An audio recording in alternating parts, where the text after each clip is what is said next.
Hi everyone, Jason here from Spiritualbabies.net. You've joined us again for this week's episode of the Haftarah Halfhour. And as usual, we're joined by Rabbi Joshua Neely, who's going to be walking us through this Haftarah, which is in Jeremiah 16:19 through 17:14, which is the Haftarah 4, and I'm going to try and say it right, Bechukotai. It's probably a Bechukotai. And also when Bahar and Bechukotai are read together, this is the Haftarah. And I should point out the last Haftarah from the book of Vayikra, from the book of Leviticus. That's to say, it's the last Haftarah for the last Torah portion of that book. And that means we are 3/5 of the way through the cycle of programs. That's right. Yes, approximately. They're not all 100% equal, but yes, it's a good approximation. But can you, Rabbi, give us a rundown of the main themes in the Torah portion this week? Of course. Bechukotai is not a portion that is read with a great deal of celebration and joy. In fact, it is devoted to a long list of what are usually called curses. I think the term consequences is much closer to what's being described, at least in modern English. The idea being that because that God is foretelling through Moses that there will come a time when the people of Israel will turn away from God's commandments, and that when that happens, a very set series of events will begin to unfold, which will provide opportunities for the people to return to God. But should they choose not to, the condition will worsen. There will be more opportunities to return. The conditions will worsen if they don't, and so on and so forth. And it's that primary theme of Bechukotai that is going to be reflected in the Haftarah of Jeremiah. So I was looking at this earlier, and while it feels very relevant to the kingdom of Judah, especially at the kind of pre-exile, it also feels very messianic, especially at the beginning. We get this idea of all the nations coming to the Creator, and real Jeremiah 31 stuff of all the kingdoms knowing God. I'm going to guess that your answer is going to be yes to this question. But is this something that was relevant only to the exile, or is it a messianic text? Yes, you're going to get the answer yes. You're picking up exactly right. That the Haftarot were written for their immediate audience as well as for the eternal audience. And so the Haftarot were written, the prophecies of Jeremiah in this case, were written for the people who were about to go through the exile and the people who had just begun the exile, so that they would have faith and hope that this was not the end of our nation, but was merely a low point, and that there would be a restoration. But it also echoes the eternal hope and the eternal belief that there will be a complete and final restoration and redemption of the entire world at the end of days. Okay, so we're going to start off in Jeremiah 16:19. O Lord, my strength and my stronghold, my refuge in a day of trouble. To you nations shall come from the ends of the earth and say, our fathers have inherited utter delusions, things that are futile and worthless. Can a man make gods for himself? No gods are they. Assuredly, I will teach them. Once and for all, I will teach them my power and my might, and they shall learn that my name is Lord. So I spend quite a lot of time speaking to people that have come from different faith walks, have grown up in a different tradition. And that passage there, our father has inherited utter delusions, or our fathers have inherited lies, is quite important for these groups of people. They'll use that as a personal revelation. So chapter 16 at the end there is reminding us that Israel is not the only nation that has struggled with this obsession with idolatry, with this inherited delusion that idols can act as some form of divinity. And it's a little reassuring that it's a human condition, not merely an Israelite delusion. And the notion, as you mentioned, about what it means to have inherited from our ancestors these delusions is going to come back a little bit later in chapter 17. Okay, 17. Let's just hammer through this. The guilt of Judah is inscribed with a stylus of iron, engraved with an adamant point on the tablet of their hearts and on the horns of their altars, while their children remember their altars and their sacred posts by verdant trees upon lofty hills. Because of the sin of your shrines throughout your borders, I will make your rampart a heap in the field, and all your treasures a spoil. You will forfeit by your own act the inheritance I have given you, and I will make you a slave to your enemies in a land you have never known. You have kindled the flame of my wrath, which shall burn for all time. Now, the guilt of Judah is inscribed with a stylus of iron. It seems a little permanent. If you read that out of context, then you might get the impression that it's. I mean, if you engrave something into stone with 9 implement, you can't delete that. So, in this context, this isn't obviously talking about a permanent decree. No, this is talking about an undeniable record of the transgressions of the people of Judah. They can't claim, well, I didn't do that, because it is written permanently upon them. But the notion, of course, is that they should turn from what they have been doing. And as the prophet says in many places, and many of the other prophets echo, God will give them a new heart, that they can be completely recast in the proper form and the proper strength. And in fact, we're going to end up with the notion of God healing and redeeming the people at the very end of this Haftarah, which is the ultimate goal of Jeremiah's prophecy. It wasn't just to point a finger and rebuke, it was to point a finger and to encourage people to change and move in the proper direction. So it's saying you can't deny what you've done. It's definitely there. It's written by your own deeds. And, you know, it's on the horns of your altars that you're using for idolatry. So, you know, if you're trying to claim you didn't do anything, what do you call that altar over there that has these pagan symbols on it? Is that just decoration? And that's really what the emphasis is. Now, verse 2, which the JPS translation renders as, while their children remember their altars and sacred posts by the verdant trees upon lofty hills. JPS, as usual, takes a verse which is difficult to translate and makes it look easy. But by doing so, it kind of makes it hard to recognize some of the insights that can come from alternative translations. So, for example, the phrase that's right at the beginning there could be rendered, and indeed this is the way the Talmud reads it, as being like the memory of their children is their altars. The Talmud says that this is the attitude, the emotional connection that people had to their idols and their altars. That even though they knew it wasn't real, even though they knew that there wasn't actually any power here, it was as powerful to them as the memory, the longing, the feeling they have for their own children.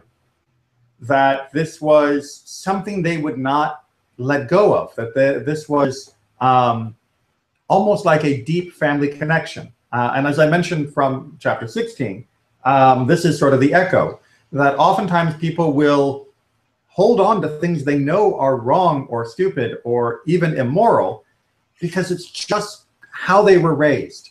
They have that same sense of connection to it that they do to their family, even when they know their family is wrong. And many people, I think, have experienced times when they are aware of the mistakes of their family, but go along with it anyway.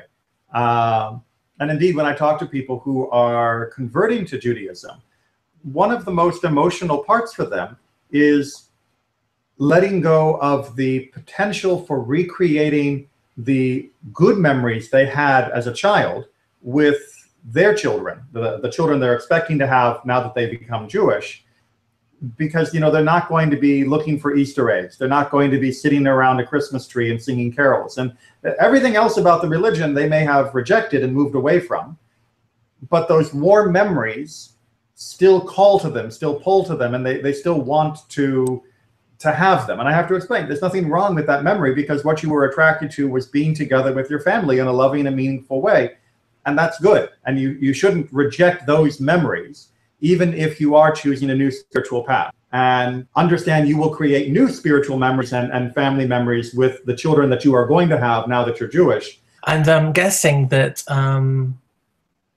one of the reasons this is paired with the Torah portion for this week is because in the Torah portion this week we read that the slave will, and in last week's one it's about the Jubilee, right, and the freeing of the land and the freeing of the people. And in this we see that there's a chance that they could lose the land and their own freedom. But I guess that the answer here is that that's only for a period of time, and there will ultimately be a redemption of the land and of the people. Exactly. Well, I mean, as the Torah portion itself says, the fact that the people are skipping the sabbatical release of the slaves and of the land, and then by extension also skipping the Jubilee, the land will make up for that. That is to say, and it does actually work out quite well depending upon how you do the counting, that if you assume that the people almost never kept the sabbatical land release, for around 400 to 500 years between entering the land of Israel and the destruction of the first temple, and then you divide that by 7, you end up with about 70 as being the number of sabbaticals that were missed. And we find that the Babylonian exile was about 70 years. So depending upon how you count it, it does look like the land was given the rest that it was supposed to be given by forcing the Babylonian exile in place, which is just what the Torah portion had predicted. Thus said the Lord, cursed is the man who trusts in man, who makes mere flesh his strength, and turns his thoughts from the Lord. He should be like a bush in the desert, which does not sense the coming of good. It is set in the scorched places of the wilderness, in a barren land without inhabitant. Blessed is he who trusts in the Lord, whose trust is in the Lord alone. He shall be like a tree planted by waters, sending forth its roots by a stream. It does not sense the coming of heat. Its leaves are ever fresh. It has no care in a year of drought. It does not cease to yield its fruit.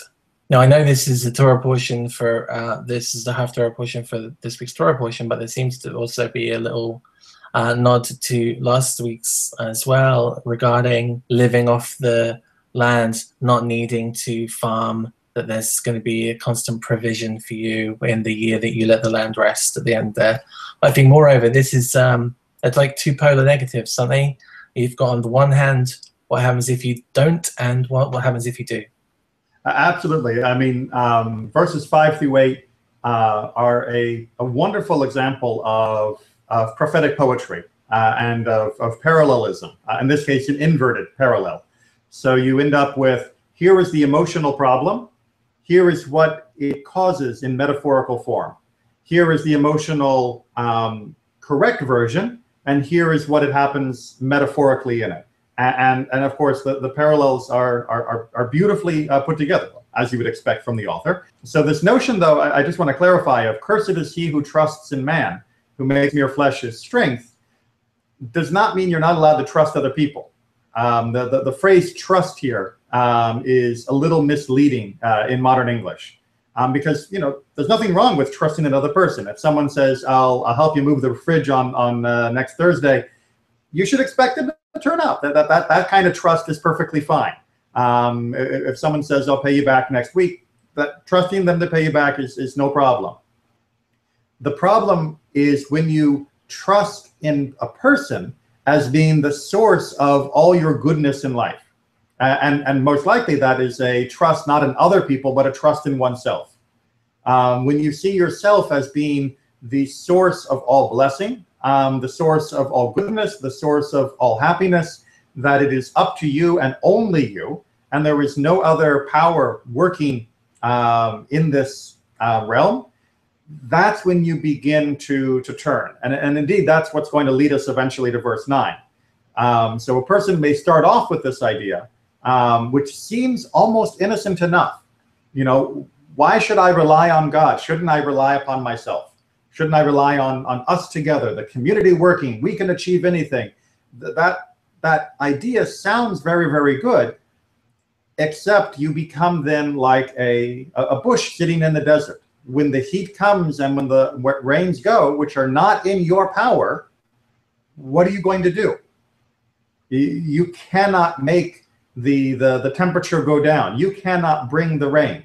You may think you're in charge of your own destiny, but there are so many things that are happening beyond your power that you cannot be 100% in control of your own life and your own destiny. You need to be in control of yourself, but don't mistake that for being in control of the universe.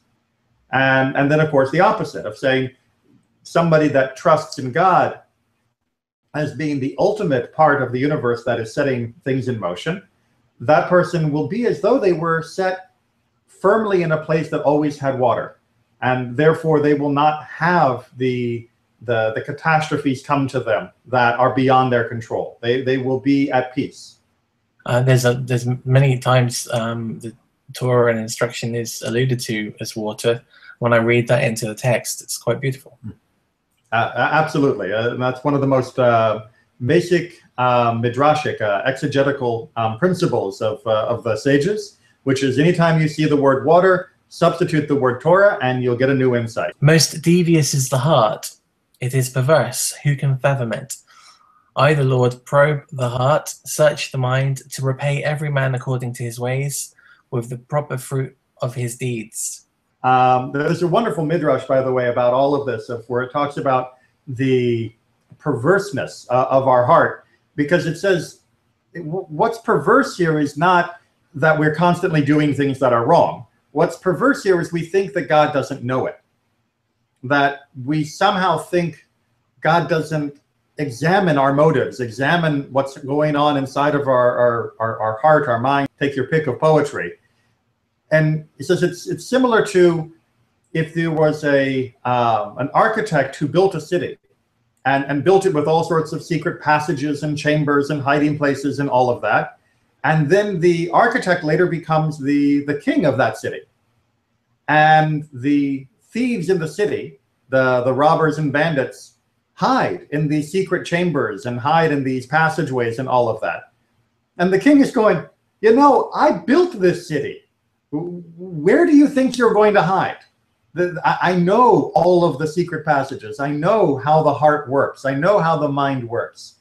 You can't think that you can get away from me. You can't think that you can do things in secret and that won't be found out by me. I'm the one who designed you. So how self-delusional can you possibly be to think that this is going to be good for you? Like partridge hatching. Now, given the lesson you gave a couple of weeks ago on names of animals, are we sure this is a partridge?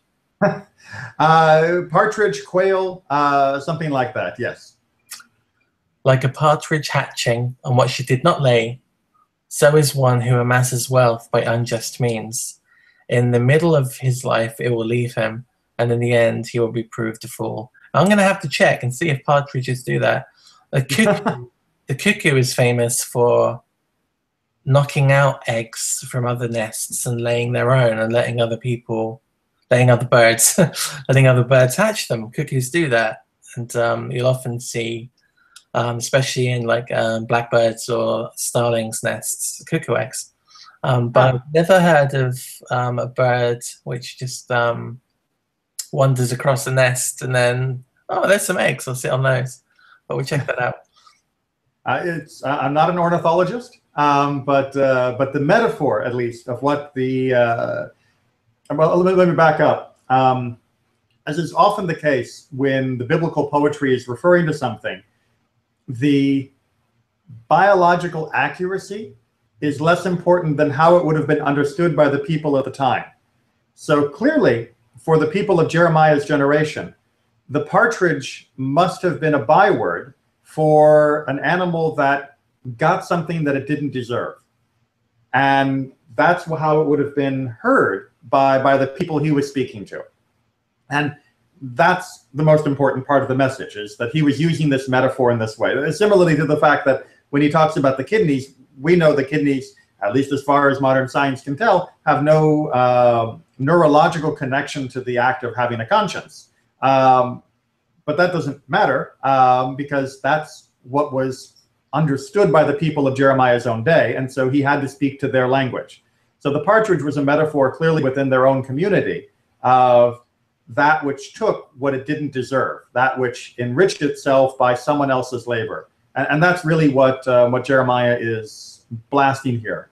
And it's an interesting seeming digression, because it seems like what he's saying is that all of a sudden we're talking about economic immorality, after we've been talking about betrayal of God and idolatry and all these other sins. And now all of a sudden we're talking about social economic justice. Well, A, the Torah talks a lot about social economic justice, so that's not really a digression. But B, it is based upon, that is to say, all the Torah's understanding of what social and economic justice is based upon an understanding that all of our wealth doesn't belong to us, that everything we own, that everything we have amassed, it comes ultimately from God, which is why God can tell us how to use it. And therefore, somebody who thinks they have amassed this fortune, and they did it unjustly, should recognize that is not going to be approved of by the ultimate owner of what they have amassed. And the ultimate owner is not the other bird.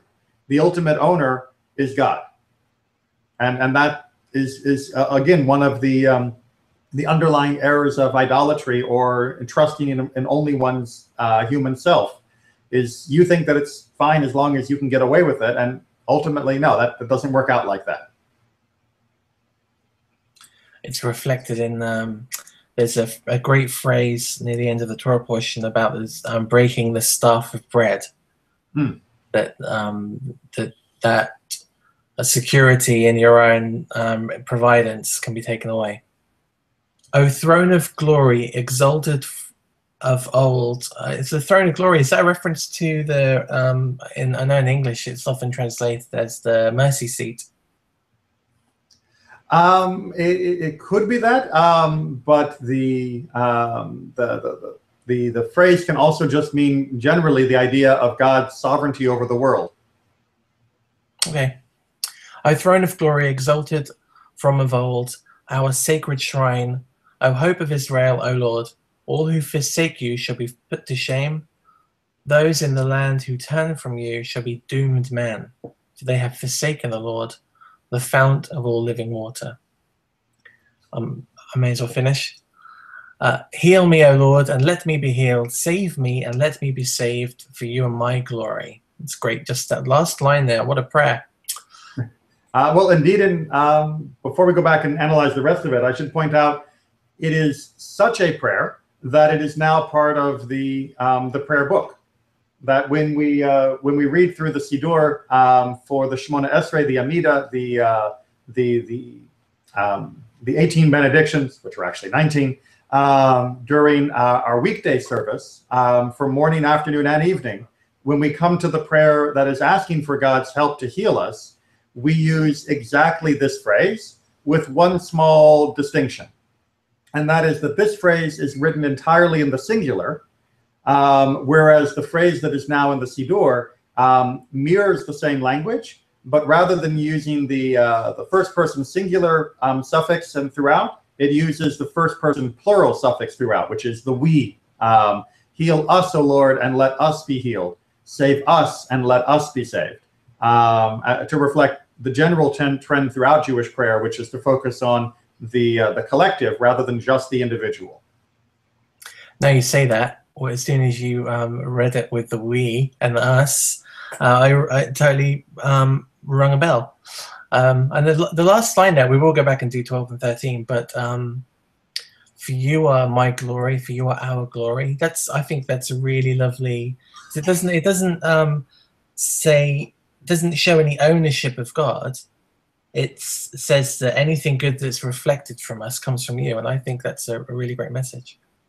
It is, and I should point out again, this word for glory is not the same word for glory that was back in verse 12, which I know gets really confusing when they do that. So this word tehillah is the same word that's used for psalms and in general for praise. So it's using that sense of the word glory.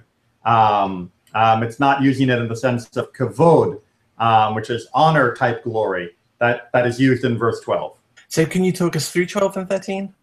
Verses 12 and 13 are exactly trying to focus us, to point us back towards God, for the reason that we need to understand that if we cut ourselves off from God, if we forsake God, that we are not just doing something that's bad, we are cutting ourselves off from the ultimate source of life, this fountain of living waters, the Mayim Chayim. It's the spring from which life flows. So choosing to cut ourselves off from God is not just a spiritual choice. It is a choice of ultimately of life and death, which is why verse 14 comes as the final note, that if you cut yourself off from God, you are cutting yourselves off from the source of redemption and of healing. And if you attach yourselves to God, then you are putting your pipe straight into the spring, and that is what gives you the opportunity then for ultimate healing and redemption. So there we are, folks. That was this week's Haftarah Half Hour. You can find out what we'll be looking at next week by hanging around to the end of the video. Don't forget to like and subscribe. Thank you, Rabbi Neely, for joining us again this week and helping us out. Oh, I enjoy it as always. And we'll see you guys next week. Bye-bye.